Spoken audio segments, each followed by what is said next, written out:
O que nós estudamos até hoje?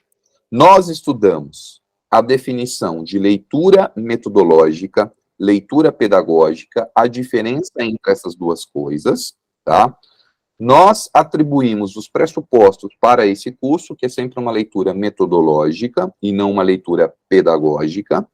Nós começamos com a metodologia para ensinar a adição, depois nós passamos para a multiplicação, a divisão, nós vimos um pouco do uso da história da matemática como uma metodologia, e tudo isso está embasado na perspectiva do polígono didático, tá? Que é uma nova perspectiva que a gente vem trabalhando para a didática da matemática. Ok. Nós vimos tudo isso, né? E agora nós vamos adentrar no campo do pensamento matemático. Quando eu falo de pensamento matemático para o meu pequeno, para a minha pequena, não é o modo que ela reproduz a linguagem, tá certo?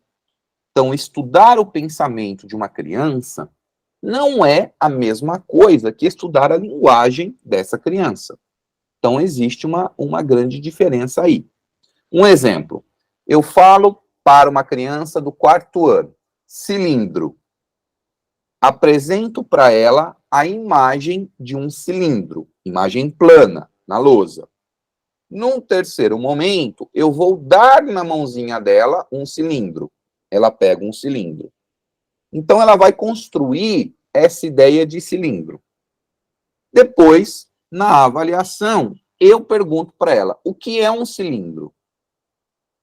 Veja bem, eu expliquei para ela a palavra cilindro, apresentei uma representação plana do cilindro, e só num terceiro momento eu trouxe para ela um cilindro e ela entrou em contato com esse cilindro.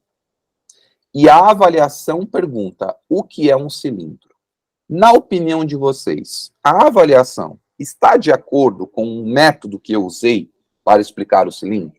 Eu pego esses procedimentos metodológicos e faço uma análise com a avaliação que eu estou propondo, não está de acordo, ou seja, elas não conversam, porque a avaliação pede a definição. Então, isso é estudar o pensamento da criança, porque o pensamento da criança foi iniciado pela linguagem, e não pela obtenção de um estímulo exterior físico. E aí vem a nossa primeira concepção de hoje.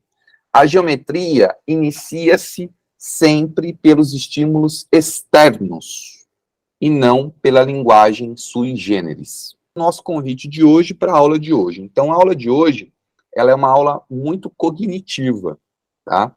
Então, hoje a gente vai ver muito aspecto do cognitivismo, lembrando que a nossa perspectiva, ela é sempre metodológica, e isso é muito importante que fique claro, porque nós sempre seguimos essa linha, esse direcionamento, tá? E nós vamos depois, lá no final, tentar responder o que é mais adequado? Ensinar primeiro a geometria plana ou a geometria espacial? Partindo do desenvolvimento desse pensamento geométrico, ok? Vamos lá então, meus queridos, vamos lá, porque hoje a gente tem aí um caminho grande pela frente. Bom, a geometria como área da matemática. A geometria como área da matemática, principalmente falando com os pedagogos, eu sou apaixonado pelos cursos de pedagogia, sabia? Sou apaixonado. Apaixonado porque eu vejo tanta lacuna, eu acho que é por isso que... não, é sério. Porque o único curso, a única área no Brasil que todo mundo consegue meter pitaco é a educação, né? Todo mundo entende. Ah, beleza, isso. Bom, desculpa, é um comentário aleatório. Mas porque isso às vezes me irrita, eu fico incomodado com essas coisas. Bom, por que os pedagogos em si e as pedagogas, elas encontram algumas lacunas no ensino da matemática no que se refere à geometria? Bom, a literatura me traz alguns motivos, dentre os quais o principal é exatamente uma defasagem na própria aprendizagem enquanto aluna da educação básica.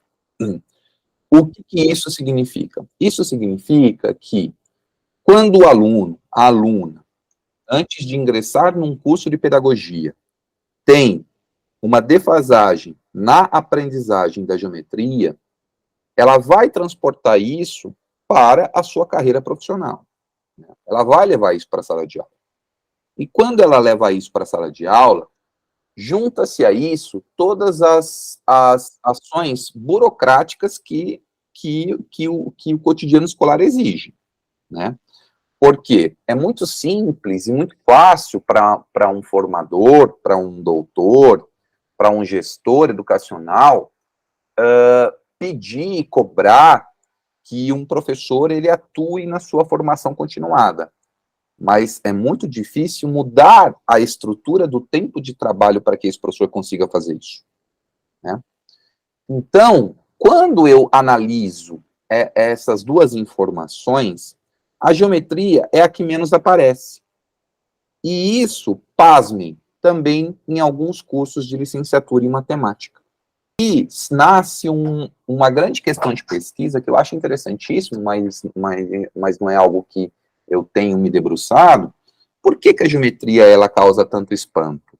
Sendo que nós vivemos em um mundo completamente geométrico, né? E foi a primeira área da matemática a nascer.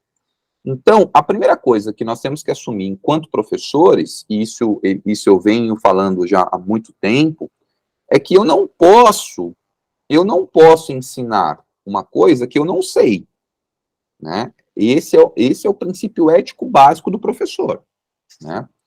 Então, um professor que respeita os aspectos éticos da sua formação, ele vai saber que ele não vai poder ensinar uma coisa que ele não sabe, né? Então, se pedir para o Carlos ensinar história contemporânea, eu vou falar, ó, desculpa, com todo respeito, eu sei o básico, eu não sei os aprofundamentos, as metodologias, essas coisas todas, eu não sei, né? Então, por questões éticas, eu não posso trabalhar com essa disciplina. Então, nós vamos assumir aqui a geometria como uma área. O que isso significa? Se eu assumo a geometria como um tema, eu não dou a devida atenção, porque é como se fosse um parágrafo ou 2 páginas na minha apostila do meu livro didático que eu posso pular. Agora, se eu assumo como uma área, isso dá um caráter de importância. Então, se é uma área, ela transpassa todas as outras áreas, álgebra, estatística, as medidas, né? Então, é muito importante assumirmos, num primeiro ponto, a geometria como uma área da matemática. E se ela é uma área da matemática, nós temos aqui uma correlação com outras áreas. E essas outras áreas, elas são de extrema importância. A primeira delas é a álgebra, e a segunda delas é a análise, tá? Que na educação básica aparece preponderantemente. Você fala, mas análise é um tema do ensino superior. Não, claro que não. A partir do momento que você trabalha a resolução de problemas, você já está trabalhando análise ali. A diferença é que você não vai usar os nomes bonitos, né? Toda aquela. Não. Mas aquilo já é do campo da análise. Então, a geometria, ela é como se fosse o palco de tudo isso acontecendo. Então, para eu construir as demais áreas, eu preciso do palco da geometria. Eu preciso da base geométrica. O que é mais importante a gente saber aqui? E os pedagogos terem essa noção. Que a geometria, gente, um parênteses, eu foco nos pedagogos por conta dos anos iniciais, tá? Mas aqueles que trabalham, que são formados em licenciatura em matemática, também estão inseridos neste contexto. O que os pedagogos, eles precisam ter a noção, tá? O precisam ter não é um caráter imperativo, tá bom? Que a geometria, ela é o palco de todos os acontecimentos matemáticos. Se ela é o palco de todos os acontecimentos matemáticos, isso significa que eu preciso trabalhá-la. Tá certo? Não tem como correr. Não dá, gente. Não dá para correr, não. Você corre de sogra, de sogro, de genro, mas correr da geometria não vai rolar, não. Tá? E aí, a primeira coisa que a gente faz é assumir para nós mesmos uma defasagem epistemológica. Né? Então, Carlos, desculpa, com todo o respeito, aquilo que eu sei de geometria é o básico, área, perímetro e quiçá de um triângulo. Se eu disser para o meu aluno que a altura é sempre o lado menor, eu posso incorrer numa inconsistência matemática. Por isso que eu digo, a importância de se ter essa noção como a geometria como pilar, né? Bom, vamos lá. Seguindo aí nessa vida, nós temos aqui para os professores, tá? Que estão agora, estão emergindo mais, que não seria aí tão profundo, mas um pouco mais na matemática. A álgebra, ela é a responsável pelo estudo dos padrões, propriedades e descrição dos conjuntos. O que isso significa? Eu tenho palco. O palco é a geometria. Nesse palco tem muitos problemas. Esses problemas, eles são representados, descritos, caracterizados por meio de padrões, propriedades, em grupinhos de coisas. E essas coisas são os números. Então, são os conjuntos numéricos. Então, a álgebra, ela vai precisar dos conhecimentos de geometria. Tá? Tanto é que nós temos uma área que é a geometria algébrica, a diferencial, tá? Então, a álgebra, ela é a responsável pelos padrões. Então, aquilo que a gente trabalhou lá no começo do curso, como regularidade, as sequências, recorrência, agrupamento, é do campo algébrico, tá? É do campo algébrico. E quando eu falo álgebra, não é apenas no sentido de manipulação, tá? Não é no sentido de manipulação, porque lembra, nós temos dois pilares. Nós temos a conceituação e a operacionalização. Então, o que eu estou trabalhando na minha aula agora? Eu estou trabalhando o conceito ou a operacionalização do conceito? Né? Então, isso que a gente tem que ficar sempre atento nos problemas. Depois, nós temos aqui a geometria. A geometria, ela é a área responsável pelas formas, o comportamento das formas e uma descrição plano-espacial. Mas entra aqui, nesse ponto, algo muito interessante, que é a noção de dimensão. Né? O que é uma dimensão no campo da matemática? Quando eu falo em dimensão, automaticamente aí na mente de cada um de vocês aparece o sentido de lugar, né? De espaço. Uma dimensão. Isso é grande, isso é pequeno. Isso também aparece na cabecinha dos pequenos, tá? Isso é grande, isso é pequeno. Então, isso tem uma dimensão maior, isso tem uma dimensão menor. Do mesmo modo que aparece na cabecinha de vocês, aparece lá na cabecinha deles, tá? Quando eu falo estudo das formas, eu estou automaticamente entrando em contato com o mundo exterior. Por isso que a minha fala inicial foi no sentido de dizer, olha, eu vou começar o ensino da geometria pelos estímulos externos, por aquilo que eu vejo, pelo mundo que eu vivencio.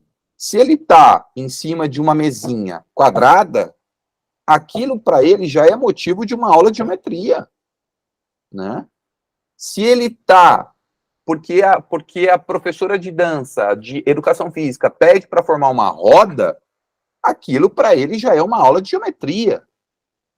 Então, é nesse sentido que a gente trabalha as formas.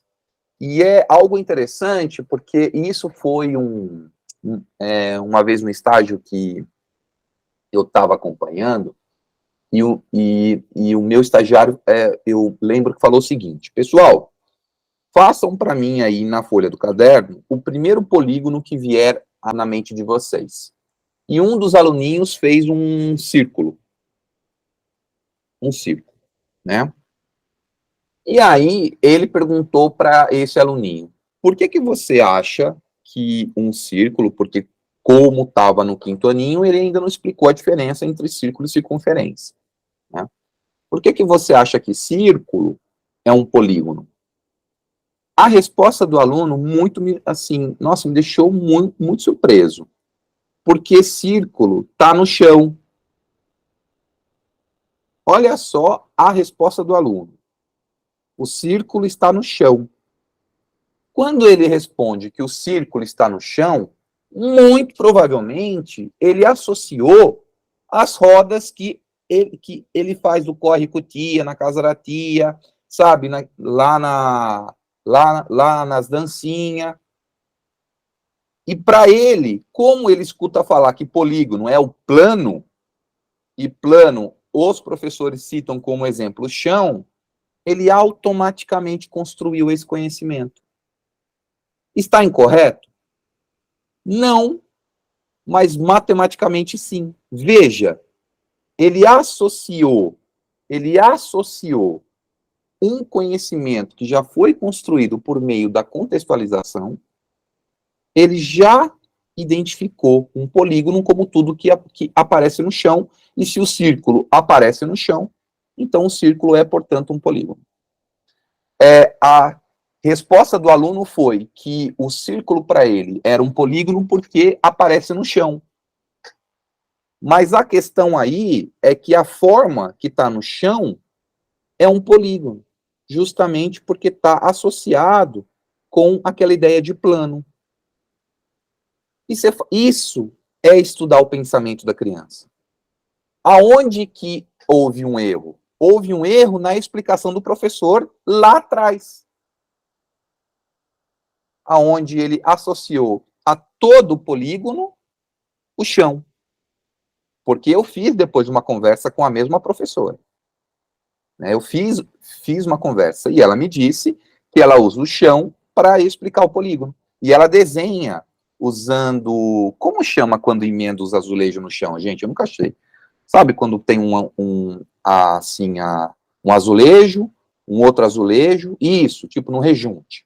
Ela usava esse rejunte para fazer os lados do polígono. Então, a criança associou. Mas como ela faz as rodinhas no chão, para ela, tudo que está no chão é um polígono. Percebam como o modo como a gente constrói esse pensamento na criança, ela vai levar para outras áreas. Ela não pensou errado, mas ela só aprendeu um conceito generalizado. E isso é algo que a gente precisa ter atenção, né? Análise. A análise, quando a gente leva para o ensino superior, é o desespero de todo mundo, né? Análise na reta, análise em R2, análise em R3, análise em RN. Nossa! Análise na reta, gente, é só trabalhar com uma dimensão. Análise em R2 com 2 dimensões, em R3 com 3 dimensões. Análise é a área responsável pela operacionalização. Então, tudo que diz respeito a continha é análise. Tudo que é instrumento de conta, instrumento de cálculo, eu vou trabalhar na análise, né? É aqui que entra cálculo diferencial integral. Por que eu chamo de geometria analítica? Porque eu pego as questões geométricas e tento operacionalizar. E isso ocorreu a partir do século XVII com René Descartes, tá? Que foi uma transformação na história da matemática, gente. Isso foi uma revolução, né, para não falar no sentido mais profundo da palavra, né? Então, a análise, particularmente, é a área que eu gosto muito, porque é a área que tem conta. É a área do hard. É a área do assim. Bom, depois disso, nós temos aqui algumas derivações. Por que eu estou apresentando isso para vocês? Para que vocês saibam que aquilo que vocês ensinam já para os nossos pequenos tem um berço e tem um porquê de estar ali. Não apareceu de alegria, de felicidade. Tem um porquê, né? A álgebra, ela traz toda uma sequência de coisas, de estudos, de conhecimentos. Do mesmo modo, a geometria, que traz a topologia algébrica, por exemplo, quando ela se relaciona com a álgebra. A palavra topos, em grego, é lugar, forma. Então, quando eu estudo a topologia, eu estudo uma forma, né? Então, vocês usam, por exemplo, um bambolê com os pequenos. Para que serve um bambolê nos anos iniciais? Para usar como prenda em festa junina. Tá, mas além disso, para que serve um bambolê? Para atividade física, né? Para, tipo, desenvolver lá um movimento. Não. Aquilo ali já é inclusive, já é um trabalho de topologia. Quando você pede para que uma criança passe dentro de um bambolê, ela já está trabalhando a topologia. Então, é algo que, aos pouquinhos, a gente já vai colocando na cabeça da criança, né? E depois a análise. Bom, dando um pouquinho mais aqui na nossa vida, nós temos o quê? A matemática é muito legal. Outra frase aleatória. Mas essa frase aleatória, ela é automotivacional. Por quê? Eu não posso mentir para vocês que quando a gente trabalha com matemática o tempo todo, causa um cansaço mental. Com certeza. O cansaço mental, ele é decorrente da quantidade de energia mental que eu estou utilizando para trabalhar um dado conceito conteúdo, tá? Isso é natural do ser humano, tá? Mas o que torna, então, esse conhecimento geométrico algo tão difícil de ser ensinado e algo tão complicado para ser ensinado? Exatamente a dificuldade de interpretação do próprio meio em que se vive. Então, quando eu não entendo a geometria, é porque eu não consigo decodificar o meio que eu vivo, né? O ambiente que eu vivencio, que você vive no mundo de formas. Se você, que vive num mundo rodeado por formas, não consegue enxergar a geometria, é porque existe um problema de interlocução entre você e o mundo, tá? E é isso que nós trabalhamos lá na educação infantil, por exemplo, como campo de experiência. Então, isso já vem lá dos pequenos, né? E aí, como que a gente pode proceder nesse sentido? Bom, por uma questão didática, nós temos alguns tipos de geometria, né? Nós temos a plana, a espacial, que a gente trabalha na educação básica, são essas duas aqui, a analítica e a diferencial. Pessoal, não vamos nos preocupar com a analítica nem a diferencial. Isso é coisa de ensino superior. Nós vamos nos preocupar com a plana e a espacial. Então, como que nós vamos ensinar, ou nós podemos, como uma possibilidade, porque não tem uma definição, né? Como que nós temos a possibilidade de ensinar a geometria plana e a espacial dentro de um pensamento geométrico que considera o meio em que se vive? E aí eu trago para vocês algumas coisinhas importantes. A primeira delas é partindo da sua origem, a geometria plana, tá? Eu defendo muito isso, eu já tive uma briga uma vez com alunos de ensino médio, na época que eu estava, sobre ler Camões. Eu acho um absurdo os alunos que não leem Camões e vão fazer uma prova de literatura de Camões e não lê Camões, mas tudo bem. Como que a gente estuda a geometria plana e não conhece a obra de Euclides? Me explica. Como que eu faço um bolo se eu não leio a receita? Eu uso o olho, Carlos. Sei lá, vai lá, umas 2 xícaras de farinha, porque em casa minha mãe, ela usa o olho, e dá certo. Mas também ela já fez bolo quantos anos, né? Eu, usando receita e olho, o bolo não sai de qualquer jeito. Nem aquele de saquinho. Eu assim, tipo, consigo queimar um bolo de saquinho. Não pergunte como, mas eu consigo. Então, assim, como que a gente estuda a geometria plana sem conhecer a obra de Euclides? Mas daí eu tenho aqui alguns elementos importantes. Só esse slide me daria uma aula inteira, tá? Mas eu vou tratar de coisas bem diretas. Primeiro, que Euclides, ele viveu em Alexandria. Alexandria foi uma cidade fundada por Alexandre, aquele que a gente chama de Alexandre o Grande. Alexandre, ele foi o precursor de um processo cultural e político com o nome de helenização, porque Alexandre teve como um professor nada mais, nada menos que Aristóteles. Se o cara teve Aristóteles como professor, você jura que ele não ia fazer nada no campo cultural e, tipo, principalmente no científico, né? E Alexandre, ele criou uma biblioteca.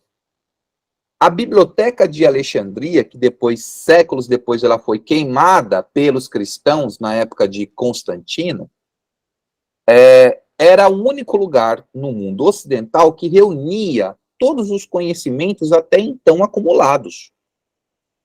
A cultura da escrita, ela é uma cultura grega e também egípcia. Então, quando a gente pega essa reunião de papiros, nós temos a origem, na concepção moderna, daquilo que a gente chama de livro. Euclides não escreveu um livro, porque não existia essa palavra. Ele registrou em pedaços daquilo que a gente chama de papiro, que é o precursor do papel, né? Registrou um conhecimento de geometria. Mas grande parte desses conhecimentos de geometria vieram de uma mulher, com o nome de Hipátia de Alexandria. Quem era Hipátia? Era filha do então responsável pela Biblioteca de Alexandria. Mas qual é o ponto principal? A Biblioteca de Alexandria, ela não era vista como um espaço laico, era como se fosse um templo. Então, o culto ao saber, o culto à busca pelo conhecimento, tem origem religiosa e não laica. Essa ideia de laicização e secularização vem da Idade Média. Então, quando a gente trabalha a geometria plana, vocês partem sempre de Euclides, que é a ideia de ponto, reta e plano. O que eu preciso saber para o trabalho com a geometria? Eu preciso saber o que é um ponto, o que é uma reta e o que é um plano. Essas 3 coisinhas. Quando eu pego essas 3 coisinhas, eu desenvolvo o pensamento geométrico. Mas daí vem aquilo que Euclides escreve e que causa uma confusão epistêmica, né? É essa confusão epistêmica. O que é um ponto para Euclides? Um ponto é um objeto matemático, que não é um lugar geométrico, mas é um objeto matemático, que eu vou assumir como existente. Isso ele chama de postulado. Como que você assume uma coisa como existente se você não enxerga essa coisa? Você percebe que esse pensamento ele é um pensamento platônico. Ele é um pensamento de origem platônica, porque Euclides teve contato com os conhecimentos de Platão. Então, é disso que eu estou falando. Assim, veja que quando a gente pega esses conhecimentos de geometria, eles não só partem de uma realidade, como também de uma sucessão de outros conhecimentos. E nós ensinamos ponto para uma criança, olha, gente, esse pontinho A, esse pontinho B, eu puxo uma reta aqui, ó, olha só que interessante. A criança aprende o pontinho A, o B, mas ela não sabe que aquilo ali é apenas uma ideia de algo que não existe. Então, é disso que a gente, assim, inicia o trabalho. Por isso que, logo no começo da aula, eu trouxe para vocês aquela frase. Vamos começar a ensinar a geometria plana por meio de um estímulo externo, e não por essas ideias de ponto, reto e plano. Tá? Bom, e depois nós temos a espacial. A espacial, gente, não tem como. A geometria espacial, ela foi pensada por Platão inicialmente, tá? Platão, ele tinha uma concepção muito interessante sobre a regularidade, que os gregos chamavam de formas de perfeição, e isso se reverbera, inclusive na arte, tá bom? E ele atribuiu 5 formas muito perfeitas, que são os sólidos que hoje a gente chama de sólidos de Platão. E essas formas, elas não existem na natureza. Elas não existem. As formas perfeitas, elas não existem. Mas nós aproximamos aquilo que nós enxergamos por essas 5 formas. Tá? Vai ser muito difícil você encontrar um sólido de Platão naturalmente no universo. Vai ser muito difícil. Muito difícil. Mas vejam, esse conhecimento, ele é um conhecimento que vem do exterior. Então, eu estou trabalhando esse conhecimento do exterior para o interior, né? Então, quando a gente trabalha, e aqui eu entro lá naquela pergunta, o que é, por onde que a gente começa? Pela geometria plana ou pela geometria espacial? Geometria espacial. Nós começamos o ensino de geometria pela geometria espacial. Tá? E aí eu já vou explicar o porquê. Que a gente começa a ensinar a geometria nos anos iniciais pela espacial.